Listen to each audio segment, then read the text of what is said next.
আসসালামু আলাইকুম। আজকে আমি একটা খাবার জিনিস তৈরি করে দেখাবো। সেটা হচ্ছে কাঁচা হলুদ দিয়ে একটা ভাজি। কাঁচা হলুদটাকে আমি ভালো করে ছিলে তারপর একটু বেশি করে পানি দিয়ে সিদ্ধ করে নিয়েছি। সিদ্ধ করে নিয়ে পানিটা ফেলে দিয়ে তারপর ব্লেন্ড করে নিয়েছি।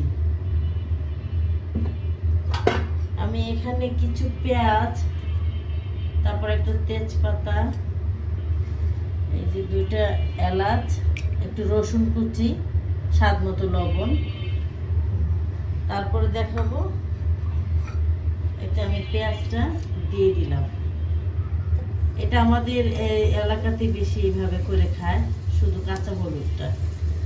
এই যে আমি কিছু পেঁয়াজ দিয়ে দিলাম, তারপরে দিয়ে দিব দুইটা রসুনের কোয়া এভাবে কুচি করে, তারপরে যে তেজপাতা, তারপরে দুইটা এলাচ।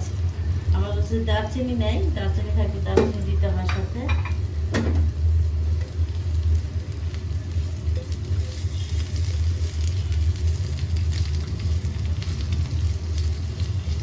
এটা হচ্ছে হলুদটাকে ভালো করে ছিলে তারপর সিদ্ধ করে ব্লেন্ড করে নিলেই হয়ে যায়। এটা আমার শাশুড়ি বেশি করতো, আমার তলাশের কাছ থেকে আমার শিখা। এটা আমার আম্মাও করতো, আমরা ছোট সবাই এইভাবেই খেতাম। তারপর আমার ভাবি করে, আমার বোন করে। হলুদ এটাকে বলে গ্রামের ভাষায় হলুদ বাগার, হলুদ বাগার বলে এটাকে। আজকে আমার অনেকদিন যাবত জ্বর ঠান্ডা, তারপর রোজার মধ্যে আমি খেতেই পারতেছি না, তো হঠাৎ করে কেন জানি মনে হলো একটু হলুদ বাগার খাই, এই এর জন্য করা।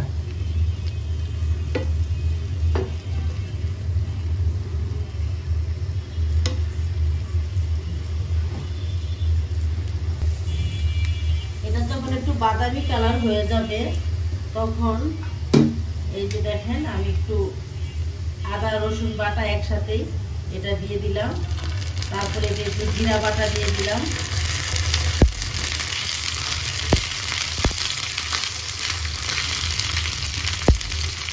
তারপরে স্বাদ মতো লবণ।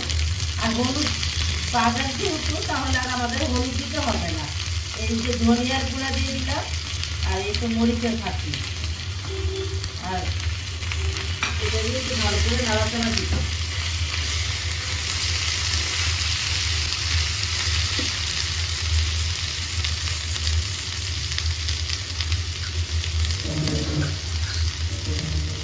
তারপর এই যে অল্প একটু পানি,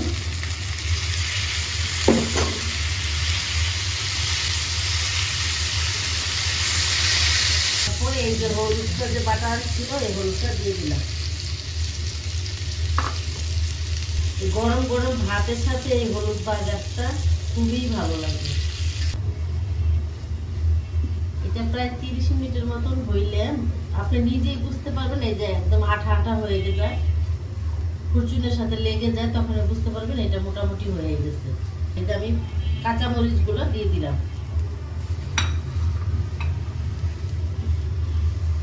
এর মধ্যে আর হলুদের ফাঁকি দিতে হবে না, শুধু জাস্ট কাঁচা মরিচ, ধনিয়া,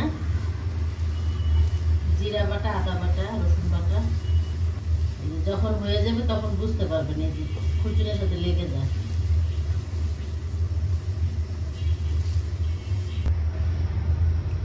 এখন আমি রান্না করব ছোট চিংড়ি দিয়ে লতি।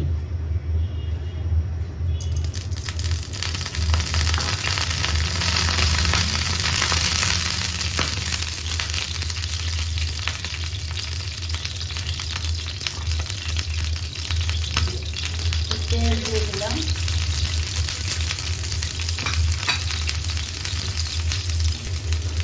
লতি দিয়ে চিংড়ি মাছ দিয়ে রান্না করব।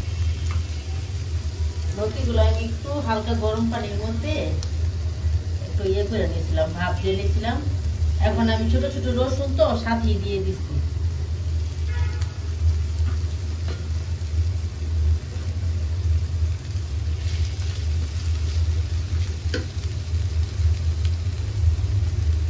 একটু হলুদের ফাঁকি দিয়ে দিলাম।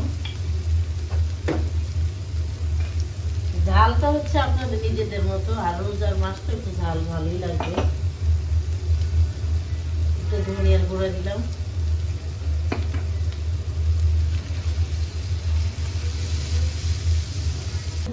একটু পানি দিয়ে দিলাম।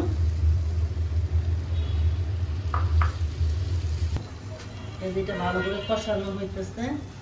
তারপরে আমি লতিগুলা দিয়ে দিলাম, একটু হালকা ভাপ দিয়ে নিছিলাম।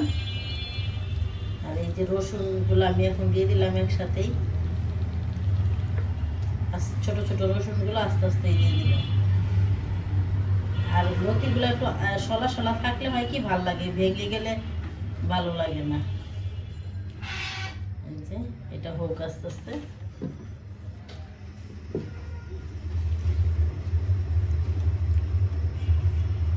অনেকে আবার শুটকি দেয়, আমিও চাপা শুটকি দিই, কিন্তু চাপা শুটকি নাই, এর জন্য শুধু চিংড়ি মাছ দিয়ে রান্না করা হচ্ছে। এই তো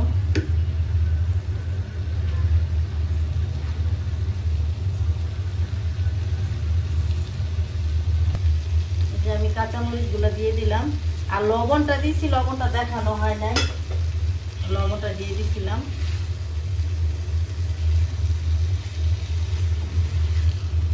ছড়ানো জিনিসের মধ্যে করলে আর ভাঙে না।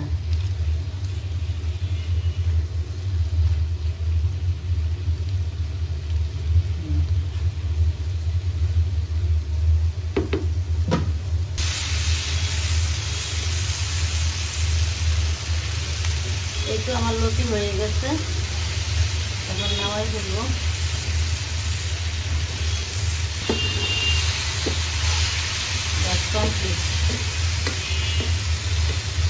তৈরি হয়ে গেল লতি দিয়ে চিংড়ি। আর এই তো কাঁচা হলুদের বাগার, আপনারা বাসায় ট্রাই করতে পারেন।